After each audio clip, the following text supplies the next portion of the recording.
Tetapi pada saat orang memboyong emas, rame-rame memborong emas, ini sebenarnya jadi indikator bahwasanya ada yang bermasalah nih di sini. Ini cuma masalah waktu doang ini kan, tinggal nguaknya. Tetapi kalau saya ngelihatnya ini masalahnya krisis. Sekalipun apa yang disampaikan oleh Pak Gubernur itu adalah fakta dan data yang disampaikan, namun masyarakat tuh menilai bahwasanya ya yang jadi masalah kondisi inflasi tinggi itu ya harga cabai. Tapi inflasi itu juga menekan pengeluaran masyarakat kita. Walaupun terkadang terlihat sepele, gara-gara inflasi penambahan pengeluaran masyarakat kita asumsikanlah gara-gara cabai mahal, pengeluaran saya harus nambah 5.000 per hari. Itu jangan, ya kan bukan kerugian Pemprov. Lah iya itu kerugian masyarakat gara-gara inflasi.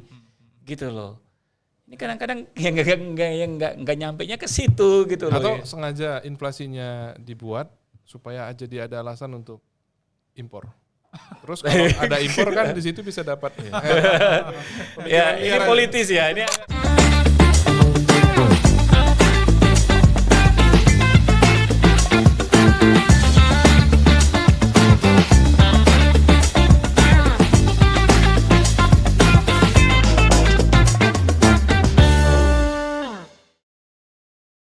Oke, nah ini kita kembali dari isu nasional kita kembali ke Sumatera Utara. Ya. Selamat datang ke Sumatera Utara. Ya, pengen nanya juga kan, Mas Gun sering beberapa kali saya perhatiin posting beberapa minggu yang lalu lah terkait dengan semua tuh masuk inflasi tertinggi se-Indonesia ya. Dan kemudian ditanyalah kepada Gubsunya, ya kan? Nah ada salah satu orang konten kreator itu yang kemudian menyatakan bahwa jawaban Gubsu itu nggak masuk akal. Masa itu sih jawaban seorang Gubsu gitu terkait dengan imbas harga emas naik segala macam yang kemudian dia ngerasa itu jawaban yang ngeles gitu loh. Nah kalau masih ingat ya jawaban dan statement Gubsu itu salah nggak sih sikap atau pernyataan dari konten kreator itu? sebenarnya gini, kalau yang konten kreator itu pingin menjelaskan bahwasanya seolah-olah menurut dia ya, bahwasanya Gubsu itu menyalahkan emas sebagai pemicu inflasi, kan gitu. Kalau saya lihat tuh seperti itu, gitu ya. Walaupun memang pada dasarnya apa yang disampaikan oleh Gubsu itu ya sama realitanya dengan apa yang disampaikan oleh BPS, Badan Pusat Statistik, bahwasanya emas itu penyumbang inflasi. Emas itu memang penyumbang inflasi, iya. Tetapi memang emas itu bukanlah fenomena lokal Sumatera Utara. Iya. Ya, emas itu naik karena global gitu kan ya, karena fenomena global ini, yang gitu kan ya, karena ada tensi geopolitik yang memanas antara Rusia dengan Amerika Serikat atau Rusia dengan NATO gitu kan ya, ada masalah di mana tren penurunan suku bunga itu akan berlanjut sehingga orang borong-borong beli emas, atau nah ini yang perlu kita khawatirkan nih Bang Predik, mungkin bisa kembangkan nanti nih Bang. Pembelian emas oleh masyarakat menengah ke atas di Sumatera Utara karena yang juga turut memicu harga emas naik. Ini sebenarnya kan juga bisa jadi gambaran bahwasanya ya kita ini lagi dalam kondisi waspada loh dengan kondisi ekonomi sekarang ini. Tahun 1998 ya angkanya tinggi Bang. Naiknya sempat 54%. Kalau kita lihat dari tren pembeliannya tahun ini ya. Di tahun 2025 ini itu banyak orang yang ngantri untuk beli emas. Nah, ngantri loh, artinya beli emas ya mau beli berapa batang gitu kan ya. Nah, nanti nggak bisa, kadang-kadang nggak bisa dilayani hari itu juga. Inden gitu ya jadinya. Inden gitu kan ya. Ini harus besok nih gitu loh. Sampai seperti itu loh kondisi di lapangan. Itu kalau berlangsung massal bisa memicu krisis tuh. Sebenarnya gini, Bang, justru orang yang membeli emas berarti dia nggak percaya sama uang yang disimpan di perbankan. Nah, itu dia. Makanya Abang bilang bahwasanya ini mau krisis kan. Kalau massal terjadi gitu ya, kelas menengah, kelas bawah juga itu bisa memicu. Ya ras di bank dah pastinya gitu kan. Itu sama aja kita ngadepin krisis yang harusnya datang kapan-kapan, besok udah di depan mata gitu loh. Itu bahaya gitu loh. Jadi memang geliat-geliat orang yang membeli emas ini sebenarnya itu adalah geliat-geliat di mana orang lagi percaya bahwasanya kita berhadapan dengan kondisi ekonomi yang lagi memburuk ini. Nah, itu dia. Itu yang perlu waspadai. Ya? Iya, kepercayaannya ke arah sana gitu loh. Jadi ini sebenarnya sinyalemen negatif. Nah, harusnya kalau misalkan dengan kondisi seperti ini gitu kan ya, saya yakin nggak akan ada yang bisa dilakukan kita untuk mengendalikan harga emas, nggak ada. Kenapa? Ini fenomena global gitu kan ya. Tetapi pada saat orang memboyong emas, rame-rame memborong emas, ini sebenarnya jadi indikator bahwasanya ada yang bermasalah nih di sini. Ini cuma masalah waktu doang ini kan, tinggal nguaknya. Tetapi kalau saya ngelihatnya ini masalahnya krisis. Ya kan, ini masalah potensi krisis yang ada di depan mata gitu loh. Kalau ada masyarakat kelas menengah ke atas gitu kan yang membeli emas gitu kan ya, dia punya saving gitu kan ya, yang seharusnya bisa dijalankan ke perbankan, tapi ternyata dia lebih memilih logam mulia, berarti dia sudah mempersiapkan dirinya akan kemungkinan di mana uang itu tidak akan bernilai lagi di masa yang akan datang, gitu loh. Atau kebanyakan Gitu kan. nonton Pertimbangannya itu. nonton TikTok kali masyarakat, jadi kelihatan berseliweran berita-berita tuh yang Bisa jadi, ya bisa kan? jadi, karena kan sumber informasi kan dari TikTok juga bisa, gitu kan ya. Kan banyak orang yang bisa menganalisis itu. Ya faktanya secara global pada saat perang itu mencuat, tensi geopolitik itu naik, emas itu naik harganya, ya kan?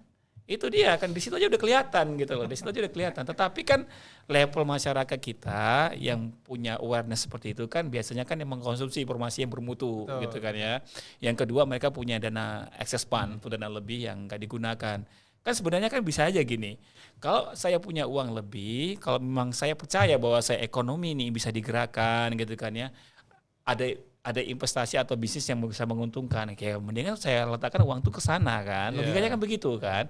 Tapi tiba-tiba dari orang yang mengambil resiko dengan biasanya tuh berusaha menjadi pengusaha gitu kan, berwira swasta, tiba-tiba menjadi seorang sapir atau apa, jadi orang yang penabung gitu kan ya.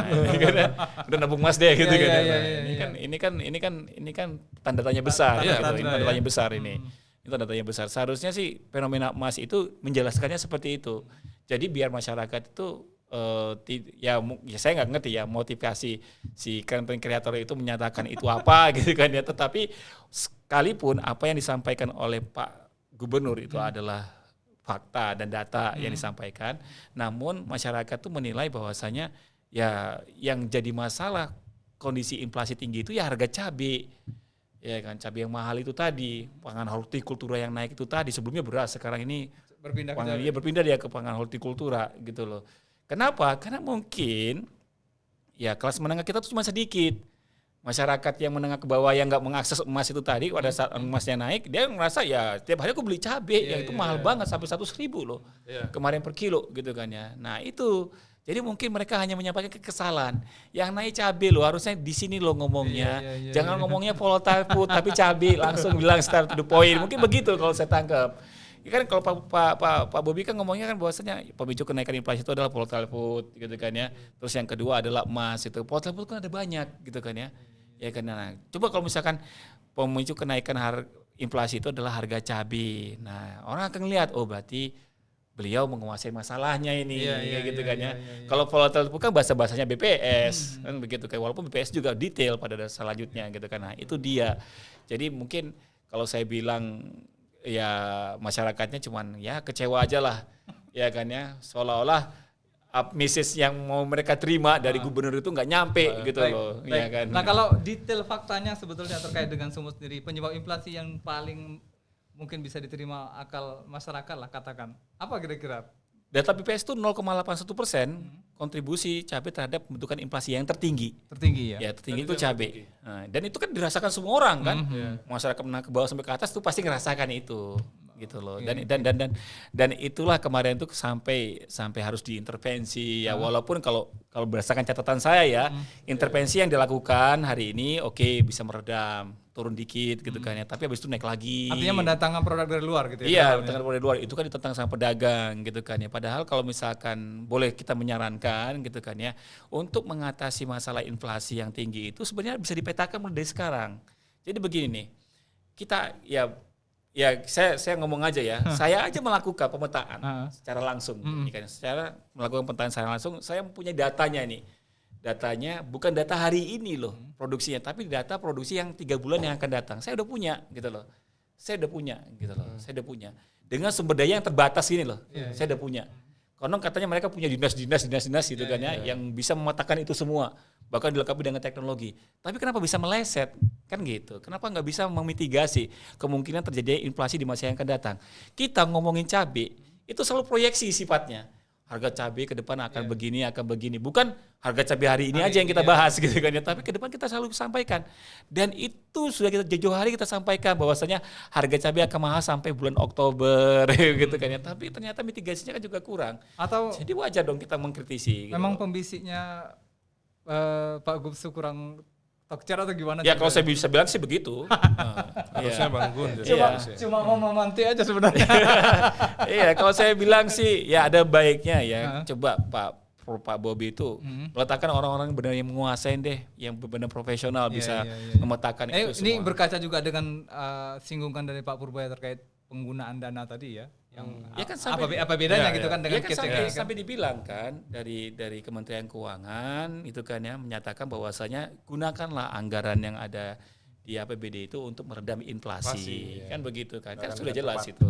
Ya oke lah. Nah kasih dong kisi-kisi atau bocornya dikit ke Pak Bobi terkait dengan apa yang idealnya harus dilakukan. Walaupun tadi kan mendatangkan produk dari luar adalah solusi meredam Jangka sementara. pendek, ya itu kayak pemadam kebakaran itu sifatnya. Nah, di kameranya sebelah sini. Ya. Jadi kalau misalkan ya, saya sarankan ya, sebenarnya pola tanam petani itu sudah selalu kebaca. Artinya petani itu menanam tanaman yang sama secara berulang gitu kan ya. Kalau petani menanam di bulan Oktober, bulan ini gitu kan ya, ini November ya. Di bulan November berarti nanti panennya di bulan Januari akhir atau di Februari awal.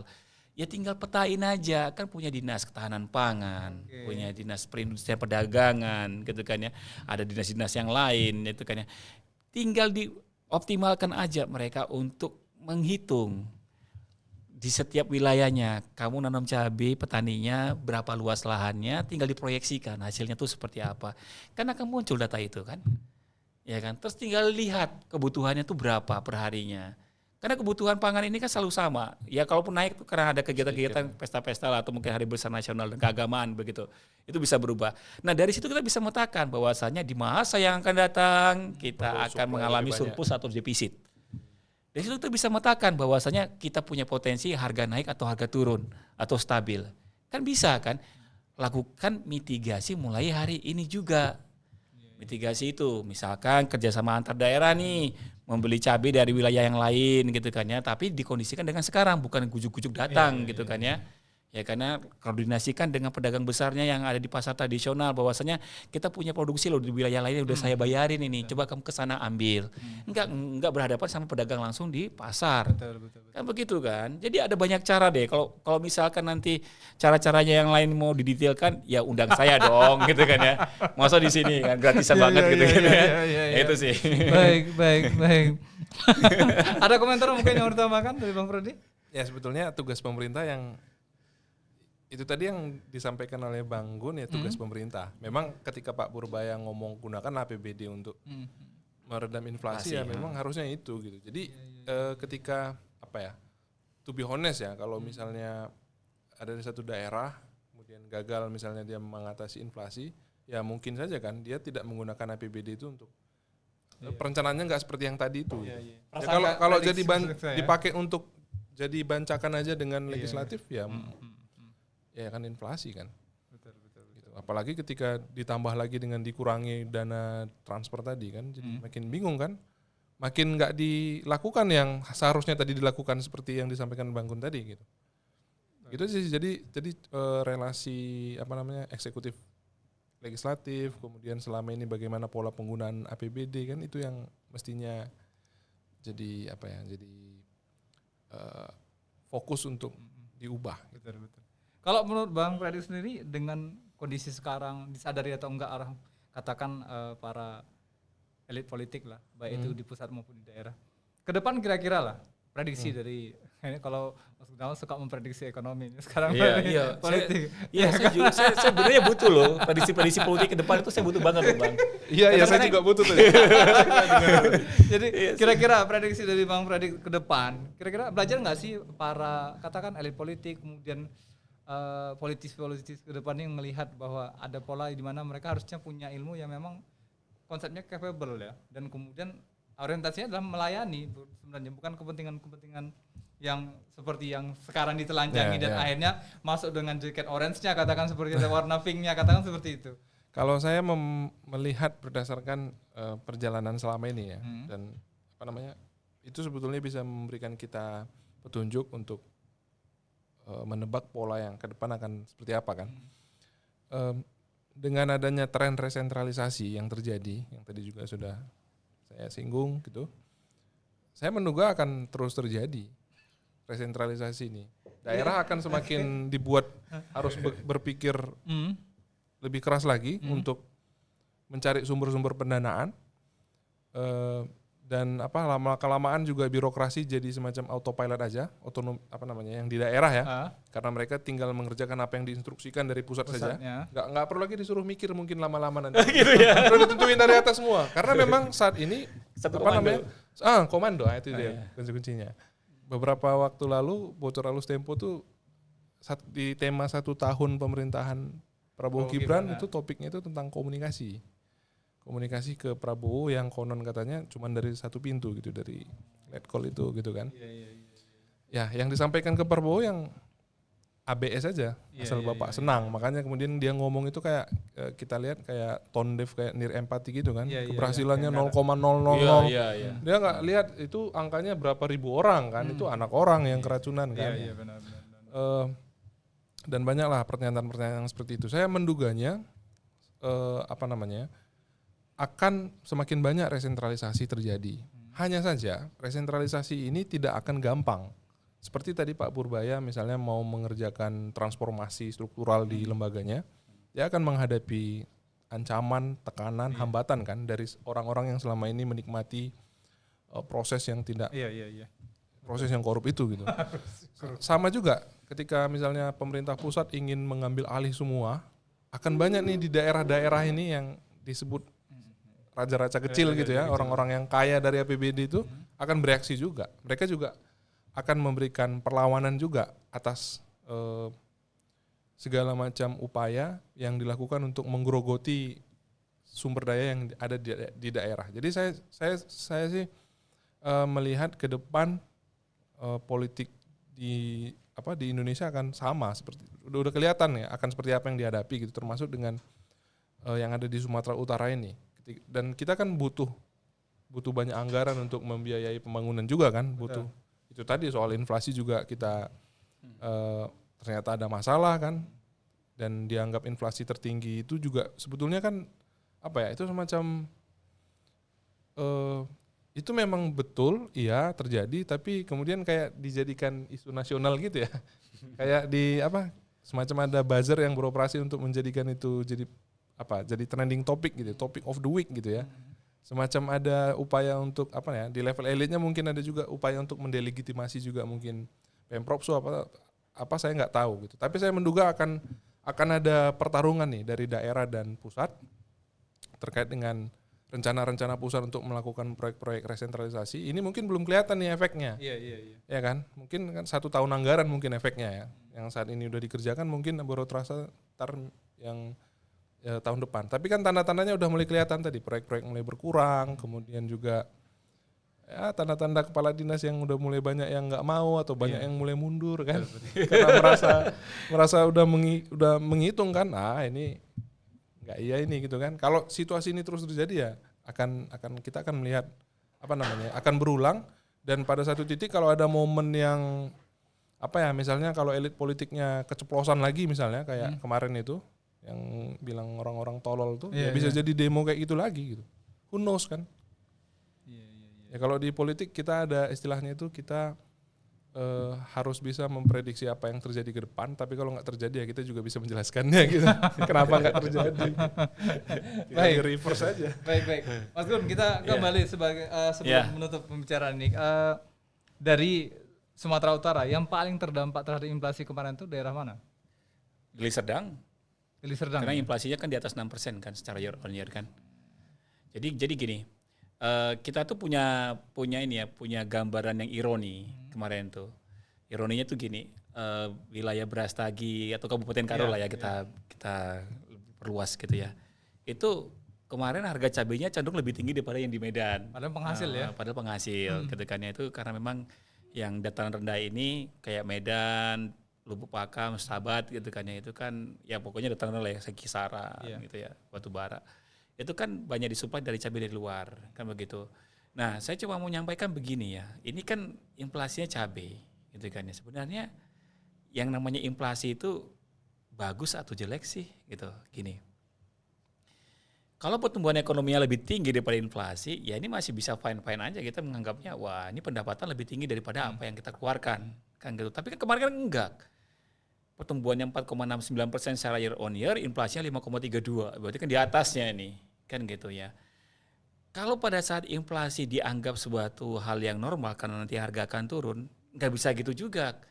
Gini, masyarakat kalau hari ini kan cabai merah itu udah 40 ya, 35 jarang, 40 ke 45 ribu rupiah per kilogram. Ini kita duduk di hari ini nih.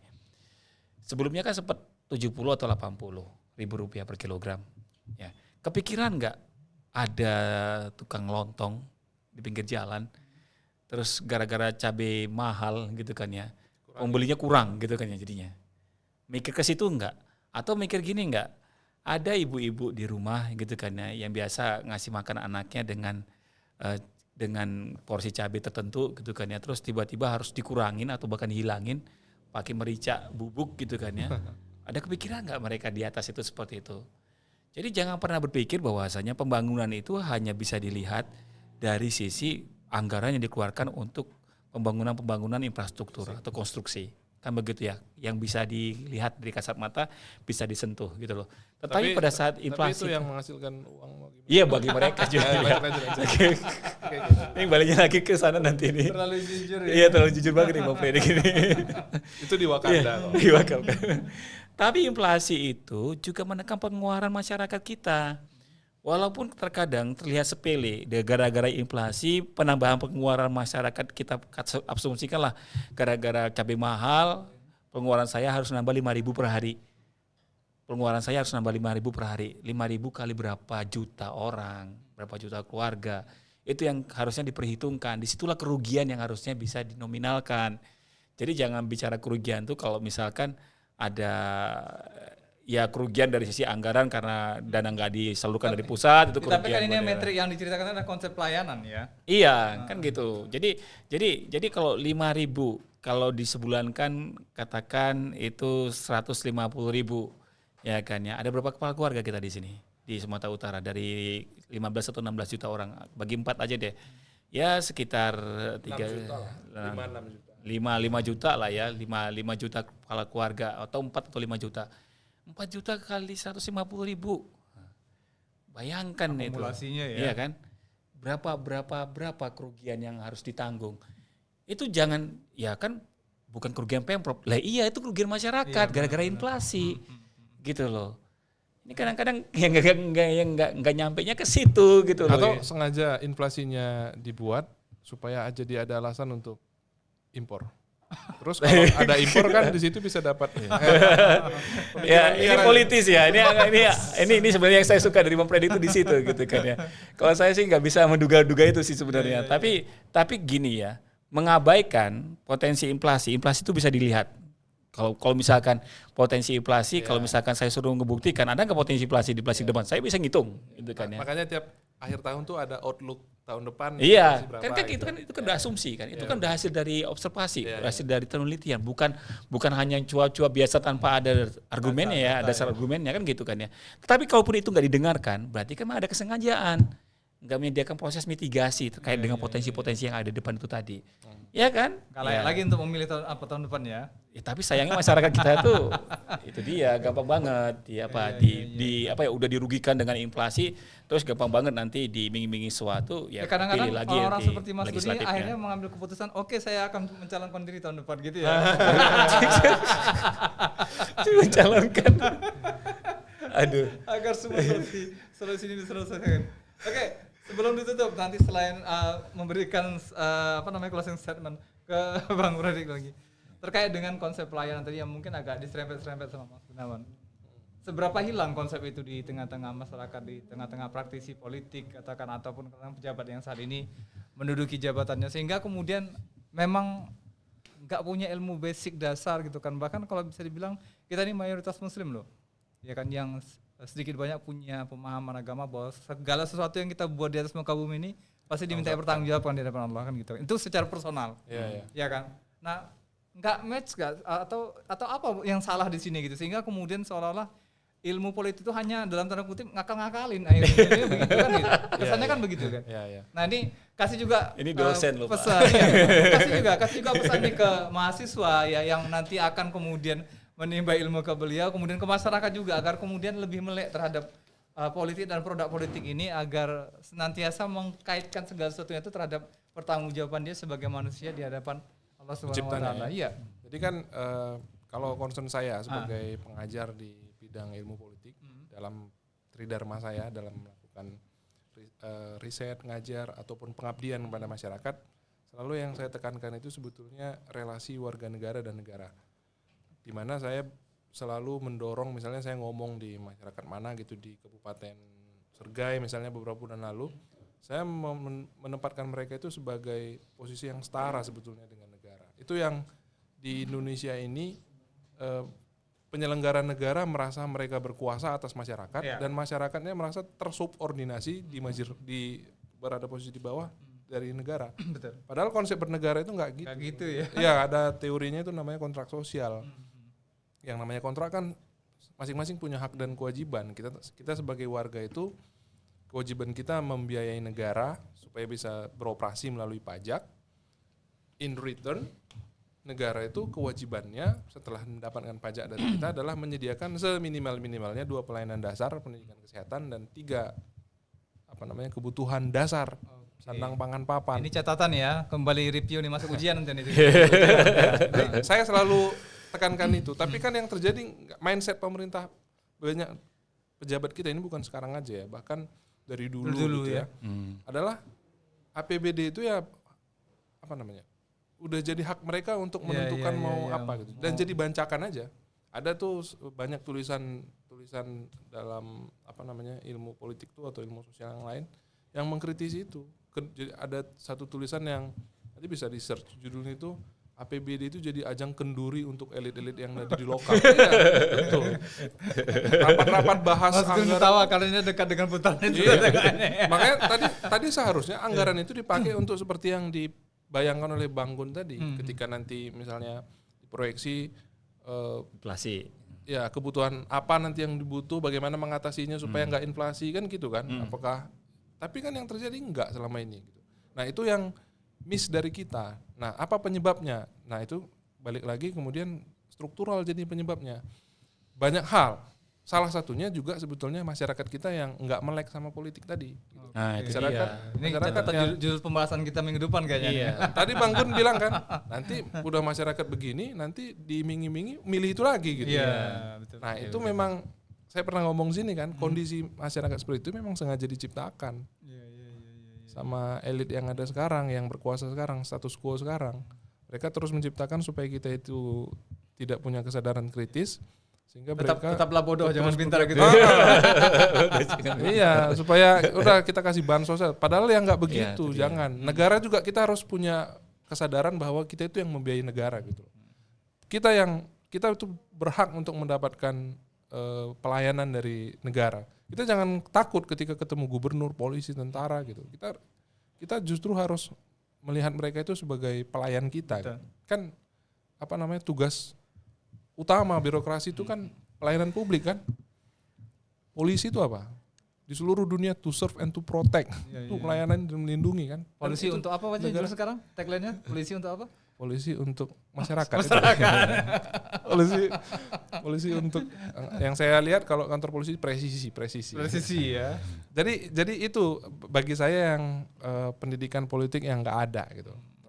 Siapa yang berkontribusi juga dalam hal ini sebetulnya partai politik. Iya. Partai politik itu secara teoretik punya beberapa fungsi. Iya, tapi nggak berjalan fungsi itu kan? Yang berjalan hanya rekrutmen. Dia merekrut orang gampang sekali, dia cari pengusaha siapa kan. Tapi yang lain agregasi, artikulasi kepentingan nggak jalan. Pendidikan politik nggak jalan. Yang mengerjakan pendidikan politik akhirnya siapa? Naira Podcasting. Saya yang sebagai dosen menjalankan tridharma. Tapi kekuatannya seberapa? Betul. Partai politik kan ada di banyak wilayah kan. Harusnya mereka yang turun ke situ gitu. Miris nggak sih lihat kondisi itu?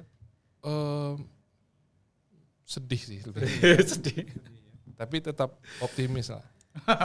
Tetap optimis ya. Banyak jalan menuju menuju Medan. Oke, itu mungkin sebagai closing statement ya bisa ya.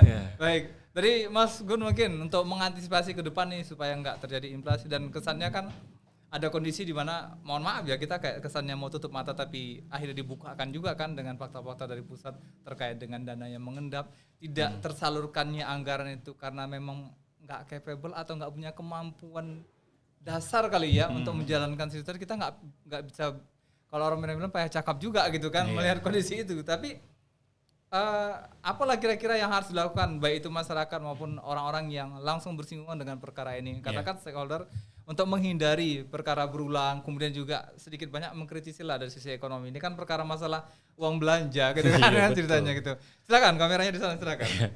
Kalau saya sih ngelihatnya gini ya, saya ngambil kutipan dari prediksinya Bang Predik. Ke depan ini sentralisasi, oke. Jadi saya berharap begini ya, yang namanya sentralisasi itu jangan diterjemahkan sebagai masyarakat bahwasanya wah ini nanti ekonomi itu akan terpusat di Jakarta dan nanti pembagian kue ke daerah itu menjadi tidak adil. Kita belum lihat hasilnya. Ya, kalau sentralisasi kita punya zaman Pak Soeharto, kalau misalkan otonomi ya kita lihat saat ini. Kita bedain aja, kita bandingin aja, masing-masing bisa bedain deh. Bandingkan, kan begitu. Selanjutnya, kalau misalkan ya, saya berharap masyarakat tuh begini loh. Coba direkam baik-baik ya bahwasanya kenaikan laju harga kebutuhan pokok pada hari ini itu terjadi kapan gitu loh. Atas kesalahan siapa gitu kan ya. Terus dianalisa, direkam baik-baik dan nanti kalau misalkan ke depan pada saat nanti ada pesta politik lagi ditanyakan kembali kira-kira program ini bisa nggak bakal muncul lagi kayak inflasi yang akan kita hadapi seperti yang sekarang ini. Suruh mereka ya konstituen nanti ke depan itu ya baik anggota legislatif atau mungkin eksekutifnya menjelaskan langkah-langkah apa yang bisa mereka lakukan. Bagi para eksekutif, para legislatif saat ini coba deh berpikirnya tuh jangan ini ya, jangan hanya sekedar melakukan pembangunan itu dengan harapan seremonial aja. Peletakan batu pertama, oke, selanjutnya nggak ada, begitu kan ya. Atau mungkin coba deh berorientasi pada pembangunan itu yang memberikan manfaat langsung ke masyarakat gitu loh. Masyarakat saat ini itu tidak butuh yang namanya kayak misalkan monumen-monumen tertentu untuk mengingat sesuatu gitu kan ya. Yang mereka butuhkan adalah saat ini bagaimana nih caranya mereka bertahan hidup, bagaimana daya beli mereka bisa diperbaikin, bagaimana kebutuhan dasar itu bisa harganya terjangkau. Itu yang paling penting sih saya pikir. Jadi kebijakan-kebijakan itu coba deh kurangin lah. Tadi kan kalau Bang Predik bilang bahwasanya kebijakan bangun konstruksi kan dapat keuntungan tuh bagi yang melakukan proyeknya. Iya, saya ngerti gitu kan ya. Banyak orang yang katakanlah omnum-omnum yang bermain di situ gitu kan ya. Tadi beliau sempat nyindir itu tadi kan ya. Tetapi bukan itu tuh nih yang ke depan nih. Ke depan nih bagaimana kebijakan pengelolaan anggaran ini lebih pro rakyat. Jangan lagi ada dana mengendap. Dana mengendap itu oke, ini bisa menjadi keuntungan nih bagi yang punya rekening ya gitu kan ya. Tetapi bagi masyarakat ini jadi masalah besar.